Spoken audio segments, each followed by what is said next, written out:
मधु अस्पताल के private ward में किसी अपराधी की तरह सिर झुकाए बुत बनी बैठी थी। पता ही नहीं चला कि वो कितनी देर से ऐसे ही बैठी थी। एक एक पल कई कई साल की तरह बीत रहा था। उसे रह रहकर पिछले कुछ महीनों की उथल पुथल भरी घटनाएं भुलाए नहीं भूल रही थी।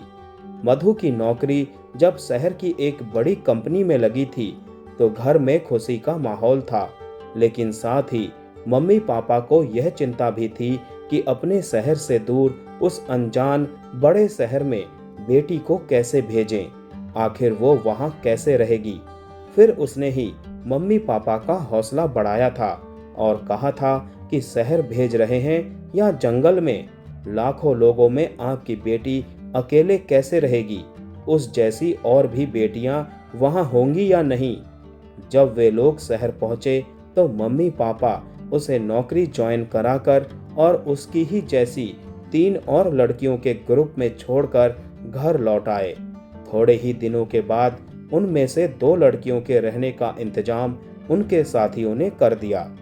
मधु और एक दूसरी लड़की जिसका नाम प्रीति था, वो भी इसी कोशिश में लगी थी कि रहने का कुछ ठीक से इंतजाम हो जाए तो जिंदगी ढर्रे पर आ जाए। एक दिन मधु और प्रीति कंपनी में कैंटीन से लौट रही थी तो स्मोकिंग जोन से एक लड़की ने मधु का नाम लेकर आवाज लगाई। वो ठिठक गई कि यहाँ कौन है जो उसे नाम लेकर आवाज लगा रहा है। मधु ने उधर देखा तो एक स्मार्ट सी दिखने वाली लड़की जिसके हाथ में सिगरेट थी उसे बुला रही थी। वे दोनों बिना कुछ सोचे उसके पास चली गई। मैं श्वेता हूँ, सुना है कि तुम दोनों रहने की जगह देख रही हो। मेरे पास जगह है, उस लड़की ने सिगरेट के धुएं का छल्ला छोड़ते हुए कहा। हाँ, लेकिन आप। मधु को कुछ सूझ नहीं रहा था कि वो क्या बोले। ऐसी ही हूं मैं, कल मैं इसी समय इधर ही मिलूंगी, सोचो और फैसला लो। उस लड़की ने सिगरेट का आखिरी कस जोर से खींचा और वहां से चली गई। वो दोनों उसे देखती रह गई। उन्होंने श्वेता के बारे में पता किया तो पता चला कि वो खुली सोच वाली लड़की है, पर है दिल की साफ। साथ ही यह भी कि वो तलाकशुदा माता पिता की इकलौती औलाद है, इसीलिए इतनी बिंदास है। उसके पास अपना फ्लैट भी है जिसे वो नए आने वालों से शेयर करती है। मधु और प्रीति को तो जैसे मनचाही मुराद मिल गई। उन्होंने फ्लैट देखा और पसंद आने पर उसके साथ रहने लगी। एक दिन श्वेता की तबीयत ठीक नहीं थी, इसीलिए वो उस दिन दफ्तर नहीं गई। जब शाम को मधु और प्रीति घर लौटी तो उन्होंने श्वेता के साथ एक लड़के को बैठे देखा। श्वेता ने बताया कि वो लड़का उसका दूर का भाई है और अब उनके साथ ही रहा करेगा। यह सुनकर मधु और प्रीति उस पर काफी नाराज हुई, लेकिन श्वेता इस बात पर अड़ी रही कि वो उसके साथ ही रहेगा। उसने तो यहाँ तक कह दिया कि वे चाहें तो अपने रहने का इंतजाम किसी और जगह कर सकती हैं। यह सुनकर वो दोनों चुप रह गई। इसके बाद मधु और प्रीति डरी सहमी उनके साथ रहने लगी। उन्होंने देखा कि श्वेता का वो दूर का भाई कुछ दिन तो बालकनी में सोता था, लेकिन बाद में वो उसके बेडरूम में ही शिफ्ट हो गया। जब उन्होंने ऐतराज किया तो श्वेता बोली, मेरा रिश्तेदार है और मेरा ही फ्लैट है, तुम्हें क्या दिक्कत है। श्वेता का ये रूप देखकर मधु को उससे नफरत हो गई। वैसे मधु के सीधे सहज स्वभाव के चलते श्वेता उससे उतनी नहीं खुली थी, लेकिन प्रीति से वो खुली हुई थी। वो उसको अपने दैहिक सुख के किस्से सुनाती रहती थी। कई बार मधु को भी यही सब कुछ दिखाती सुनाती। मधु थोड़ी असहज हो जाती। एक दिन मधु, प्रीति और श्वेता दोनों पर इन बातों के लिए खासा नाराज हुई। आखिर में किसी तरह प्रीति ने ही बात संभाली। मधु ने उसी समय यह तय किया कि वो अब इन लोगों के साथ नहीं रहेगी।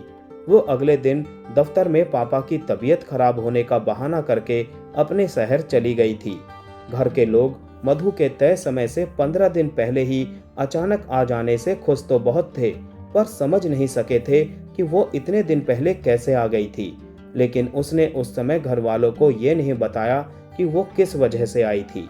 कुछ दिन वहां रुककर मधु वापस आ गई। उसने प्रीति को रेलवे स्टेशन से ही फोन लगाया। उसने बताया कि तेरे जाने के बाद अगले ही दिन मैं भी अपने शहर चली गई थी, क्योंकि श्वेता और उसके भाई के साथ रहना मुझे बहुत भारी पड़ रहा था। मेरे घर वाले मुझे नौकरी पर नहीं जाने दे रहे हैं। यह सुनकर तो मधु के पैरों तले जमीन खिसक गई। उसे कुछ भी नहीं सूझ रहा था कि वो क्या करे क्या ना करे। एक मन कर रहा था कि ट्रेन में बैठकर घर लौट जाए, लेकिन वो नहीं गई। मधु ने असीम को फोन लगाया। वो उसके साथ दफ्तर में काम करता था। मधु ने रुआंसा होते हुए बात की तो उसने हिम्मत दी। फिर रेलवे स्टेशन आ गया। असीम ने मधु को समझा बुझाकर श्वेता के फ्लैट पर रहने के लिए राजी किया। वो उसे वहां लेकर भी गया। श्वेता और उसका भाई, जिसका नाम कुणाल था, उसको देखकर हैरान रह गए। फिर सहज होते हुए श्वेता ने मधु को गले लगा लिया। अरे वाह, तू भी वेल डन। श्वेता ने असीम की ओर देखकर उसे एक आंख मारते हुए कहा, तू जैसा समझ रही है वैसा कुछ भी नहीं है। मधु एकदम सकपका गई। कोई बात नहीं यार, शुरू में थोड़ा अटपटा लगता है, फिर मजे ही मजे, श्वेता बोली।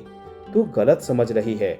मधु ने उसे फिर से समझाने की कोशिश की, लेकिन उसने उसे मुंह पर उंगली रखकर चुप रहने का इशारा किया और फ्रिज से कोल्ड ड्रिंक निकालकर सभी को देने लगी। असीम कुछ समझ नहीं पा रहा था या समझकर भी अनजान बन रहा था, कहना मुश्किल था। फिर बातों ही बातों में श्वेता ने अपने और कुणाल के बारे में सब कुछ बेबाकी से बताया। मधु की उम्मीद के उलट कुणाल ने उन सबको बड़ी सहजता से लिया। अब असीम वापस जाने लगा तो उसने कहा कि वो मधु के रहने का दूसरा इंतजाम करेगा और यह भी कि तब तक वो बार बार आता रहेगा। मधु किसी तरह मन मारकर वहीं रहने लगी। हमारी कोई शादी नहीं हुई तो क्या फर्क पड़ता है, देखेंगे, जब जरूरत लगेगी तब कर लेंगे, ऐसे रहने में क्या बुराई है। श्वेता अक्सर मधु से बातें करते हुए कहती थी। मधु को कई बार यह भी लगता था कि वो सच ही तो कह रही है। एक दिन मधु शाम को दफ्तर से घर लौटी तो पाया कि श्वेता और कुणाल ब्लू फिल्म देख रहे थे। मधु को लगा जैसे वो उन दोनों का बेडरूम ही हो। उनके कपड़े यहाँ वहाँ बिखरे पड़े थे। शराब की बोतल मेज पर खुली रखी थी। वे दोनों उस फिल्म में पूरी तरह डूबे हुए थे। अजीब सी आवाजों ने मधु को असहज कर दिया था। वो जल्दी से अपने कमरे की ओर बढ़ी तो श्वेता ने उससे कहा, हमारे साथ बैठो ना, थोड़ी जिंदगी के मजे ले लो। मधु ने उसे अनसुना करके खुद को कमरे में बंद कर लिया। फिर यह सिलसिला रोज चलने लगा। असीम भी अक्सर वहीं आ जाता था। मधु आखिर कब तक अपने को बचा पाती। उस पर भी उस माहौल का असर होने लगा था। अब वो भी ये सब देखने सुनने में मजा लेने लगी थी। एक शनिवार को असीम ने कहीं पिकनिक पर जाने का प्रोग्राम बनाया तो मधु मना नहीं कर सकी। वो सारा दिन मजे और मस्ती में बीत गया।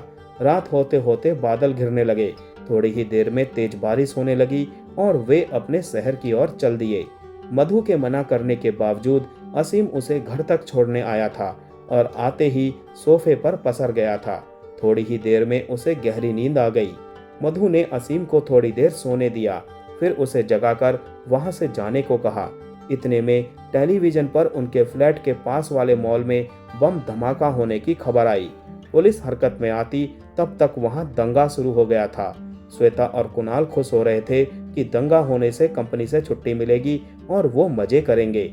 असीम वहां से न जा पाने के चलते बेचैन था और मधु उससे भी ज्यादा परेशान थी कि आखिर रात को वो कहाँ रुकेगा।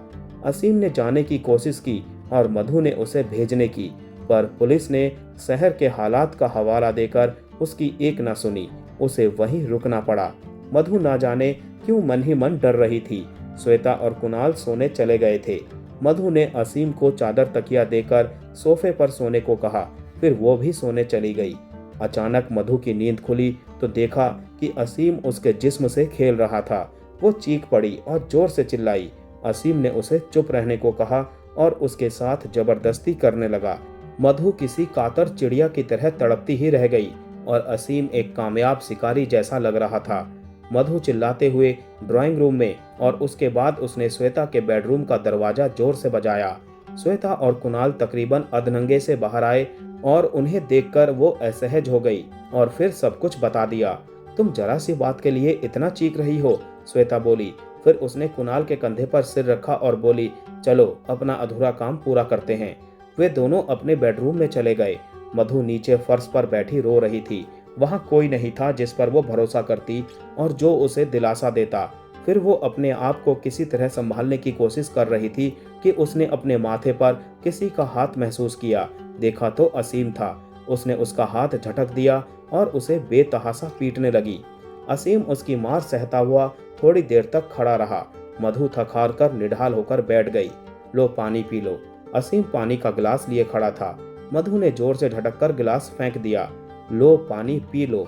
असीम फिर से गिलास में पानी भरकर लाया था। मधु ने जलती आंखों से उसे देखा तो एक पल के लिए वो सहम गया। फिर उसने मधु के मुंह से गिलास लगा दिया। मधु ने पानी पीकर उससे पूछा, तुमने ऐसा क्यों किया? असीम ने उसे बड़े प्यार से समझाते हुए कहा, क्या मुझसे शादी करोगी? मुझे नहीं करनी किसी फरेबी से शादी। मैं पुलिस के पास जा रही हूँ। मधु हिम्मत करके उठी। शौक से जाओ, कहकर असीम ने फ्लैट का दरवाजा खोल दिया। मधु बिल्डिंग से बाहर आ गई। उसे देखकर दरबान चिल्लाया, मेम साहब अंदर जाइए, पुलिस को देखते ही गोली मार देने का आदेश है। तब मधु को उससे पता चला कि शहर के हालात कितने खराब हो गए थे। वो थक हार कर वापस आ गई। मधु कुछ दिनों तक गुमसुम रही, लेकिन श्वेता के कहने पर वो असीम के साथ लिव इन रिलेशन में रहने लगी। मधु ने एक दिन पूछा तो पता चला कि श्वेता पेट से है और कुणाल, जो कल तक दिन रात शादी की बात करता था, शादी से मुकर रहा था। जब श्वेता उससे शादी के लिए बार बार कहने लगी तो वो उसे मारने पीटने लगा। यह देखकर मधु दौड़ी और उसने कुणाल को रोका। उसने उन दोनों को समझाने की कोशिश की, पर वे अपनी अपनी बात पर अड़े हुए थे। जब श्वेता कुणाल पर ज्यादा दबाव डालने लगी तो वो शादी करने से एकदम मुकर गया और कभी शादी न करने की बात कहकर वहां से वो चला गया। मधु और श्वेता उसे रोकती रह गई। श्वेता किसी घायल पक्षी की तरह तड़पती रह गई। मधु को उसकी ये हालत देखकर दया भी आई और गुस्सा भी। श्वेता की इस अनचाही खबर के कुछ दिन बाद ही मधु को भी यही एहसास हुआ कि वो भी पेट से है। तब उसके पैरों तले जमीन खिसक गई। उसने असीम से यह खुशखबरी कही तो उसने लापरवाही से कहा, ठीक है, देखते हैं कि क्या हो सकता है। मतलब हम जल्दी ही शादी कर लेते हैं। मधु ने खुशी से कहा, अभी हम शादी कैसे कर सकते हैं? अभी तो मेरा प्रोजेक्ट चल रहा है। वो पूरा होने में 1 आध साल लगेगा, उसके बाद देखा जाएगा। असीम बोला, फिर हमारा बच्चा? मधु ने पूछा। हमारा नहीं, तुम्हारा। ये तुम्हारा सिरदर्द है, मेरा नहीं है, असीम बेशर्मी से बोला। तो मधु उसके बदले रूप को देखती रह गई। मधु जब असीम से शादी करने के लिए बार बार कहने लगी तो एक दिन वो भाग गया। पता करने पर मालूम हुआ कि वो तो कंपनी के एक प्रोजेक्ट के सिलसिले में विदेश जा चुका है। साथ ही यह भी कि उसका विदेश जाने का तो पहले से ही प्रोग्राम तय था, लेकिन उसने मधु को इस बारे में हवा तक नहीं लगने दी। मधु हाथ मलती रह गई। अब वो और श्वेता एक ही दुख की दुखियारी थी। श्वेता और मधु ने बारी बारी से बच्चा गिराने का फैसला लिया। डॉक्टर ने भी भरपूर फायदा उठाया और उनसे मोटी रकम ऐंठी। आज श्वेता की बच्चा गिराने की बारी थी और मधु उसकी देखभाल के लिए साथ आई थी। कल को उसे भी तो इसी दौर से गुजरना है। अचानक दरवाजे पर हुई हलचल ने मधु का ध्यान तोड़ा। नर्सिंग स्टाफ श्वेता को बेसुध हॉल में बिस्तर पर लिटा गया। मधु खुद को श्वेता की जगह रखकर ठगी सी बैठी थी। उन्होंने जिस सुख को अपनी जिंदगी मान लिया था वो मरीचिका की तरह सिर्फ छलावा साबित हुआ था। तो दोस्तों, आप लोगों को ये कहानी कैसी लगी कमेंट करके जरूर बताइएगा। मिलते हैं नेक्स्ट कहानी में, तब तक के लिए आप सभी को tata bye bye, take care.